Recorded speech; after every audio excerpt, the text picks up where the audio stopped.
Katherine Johnson was good at math and always asked a lot of questions.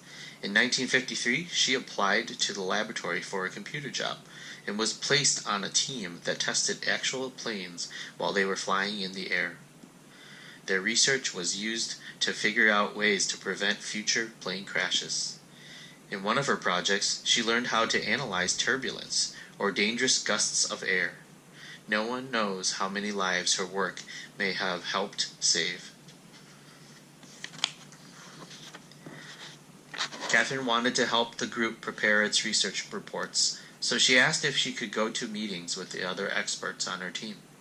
Her boss told her it was impossible. Women aren't allowed to attend meetings, he said, but Katherine knew she was as good at math as anyone else, maybe better. So she asked him again, and again, and again. Katherine asked her boss so many times that he finally invited her to the meetings. Katherine was good at math, really good, and because she fought to be treated the same as the men, she became the first woman in her group to sign her name to one of the group's reports. In the 1950s, the Langley Laboratory bought a machine computer that could do math faster than human computers. At first, these machines made mistakes. Dorothy learned how to program the machines so they got the right answers. She taught the women in her group how to program the computers too. In 1957, Russia launched a satellite known as Sputnik into orbit around the Earth. The United States started building satellites to explore space too. For years, the laboratory had used math to design airplanes. Now it would need math to create spaceships as well. The government decided to change the agency's name from the National Advisory Committee for Aeronautics to the National Aeronautics and Space Administration, NASA.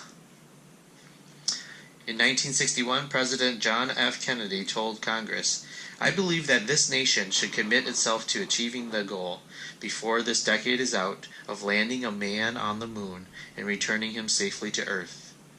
A man on the moon? But the first step to getting a man on the moon was to send an astronaut around the Earth. NASA was going to need to hire more space experts and more people who were good at math. Really good.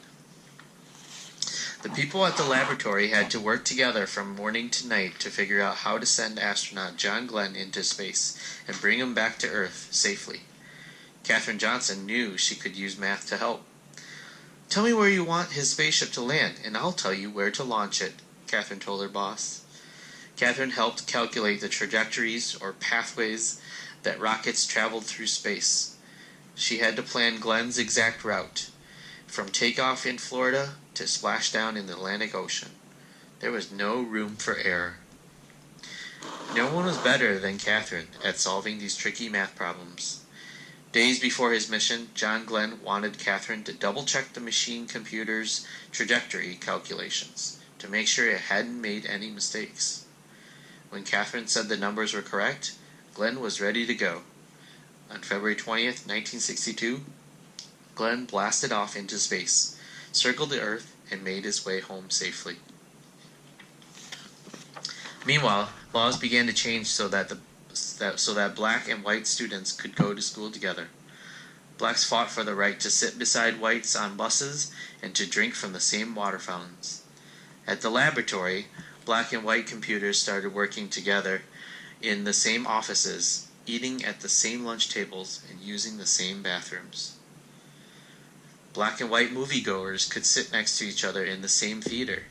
Across the country, people started to think about ways to bring equality to all Americans. Christine Darden was good at math, and she loved electronic computers. She started working at Langley in 1967. Christine wanted to become an engineer, and thanks to Dorothy, Mary, and Katherine, she knew it was possible. Eventually, she became an engineer for supersonic airplanes, planes flying faster than the speed of sound. But her first job was to help with NASA's mission to the moon. The people at the laboratory prepared for years to send astronauts to the moon, about 238,900 miles away from the Earth. Finally, on July 20th, 1969, the world watched as the three men arrived at the moon in their Apollo 11 spacecraft. That's one small step for man, One giant leap for mankind, said astronaut Neil Armstrong when he stepped onto the dusty surface. But it was also a giant leap for Dorothy, Mary, Catherine, Christine, and all the other computers and engineers who had worked at the laboratory over the years. The moon landing was a success from takeoff to splashdown, but there was no time to rest. Once NASA landed astronauts on the moon, the people at the laboratory began dreaming of sending humans to other planets, such as Mars or Jupiter or Saturn.